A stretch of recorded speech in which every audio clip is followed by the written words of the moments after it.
ಪಕ್ಕದ ಮನೆಯವ್ರು ಮಾಡಿರೋದು ಇದಕ್ಕೆ ನಾವು ಏನೂ ಮಾಡೋಕ್ಕಾಗಲ್ಲ.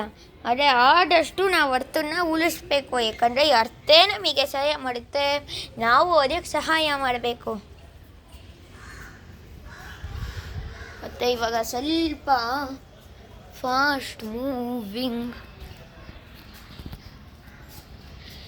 ಸ್ವಲ್ಪ ಇವಾಗ ಫಾಸ್ಟಾಗಿ ಎಲ್ಲದನ್ನು ನೋಡಿ. ಈ ಥರ ತಿರುಗಿದ್ರೆ ನಿಮಗೆ ತಲೆ ಸುತ್ತಾ ಇಲ್ವೋ? ಇವಾಗ ನಾನು ಈ ಥರ ತಿರುಗ್ತಾ ಇದ್ದೀನಿ, ಎಷ್ಟು ನಿಧಾನವಾಗಿ ತಿರುಗುತ್ತೆ ಅದು ನಮಗೆ ಗೊತ್ತಾಗೋದೇ ಇಲ್ಲ. ಆದರೂ ನಾವು ಅರ್ಥಿಗೆ ಸಹಾಯ ಮಾಡಲ್ಲ. ತುಂಬ ಹೆಲ್ಪ್ ಮಾಡುತ್ತೆ. ಅದಕ್ಕೆ ನಾನು ಹೇಳ್ತಾ ಇದ್ದೀನಿ, ಅರ್ಥಿಗೆ ಸಹಾಯ ಮಾಡಿ. ಅದಕ್ಕೆ ನೀವು ಕೇಳ್ಬೋದು, ನೀವು ಬಿಲ್ಡಿಂಗ್ ಎಲ್ಲ ಕಟ್ಟಬೇಡಿ, ಇಲ್ಲೆಲ್ಲ ಬೋರ್ವೆಲ್ ತೋಡಬೇಡಿ ಅಂತಿರಲ್ಲ, ಆದರೆ ಬೆಟ್ಟಗಳಿದೆ, ಅದು ಭೂಮಿನ ಹಾಳು ಮಾಡಲ್ವಾ ಅಂತ. ಇಲ್ಲ, ಅದು ಭೂಮಿನ ಹಾಳು ಮಾಡಲ್ಲ. ಏಕೆಂದರೆ ಬೆಟ್ಟಗಳ ಒಳಗಡೆ ಪೌಷ್ಟಿಕಾಂಶ ನೀರಿರುತ್ತೆ. ಅದರಿಂದ ಈ ಭೂಮಿ ಫಲವತ್ತಾಗಿರುತ್ತೆ, ಏನೇ ಸಮ್ಮರ್ ಬರಲಿ.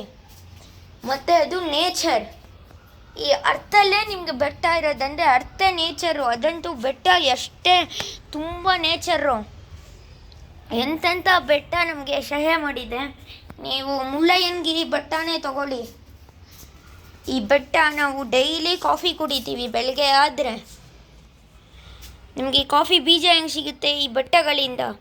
ಅಲ್ಲಿ ದೊಡ್ಡ ದೊಡ್ಡ ಜಾಗ ಇರುತ್ತೆ. ಅಲ್ಲಿ ನಮ್ಮ ಈ ರೈತರು ಕಷ್ಟಪಟ್ಟು ಬೀಜಗಳನ್ನು ಬೆಳೀತಾರೆ.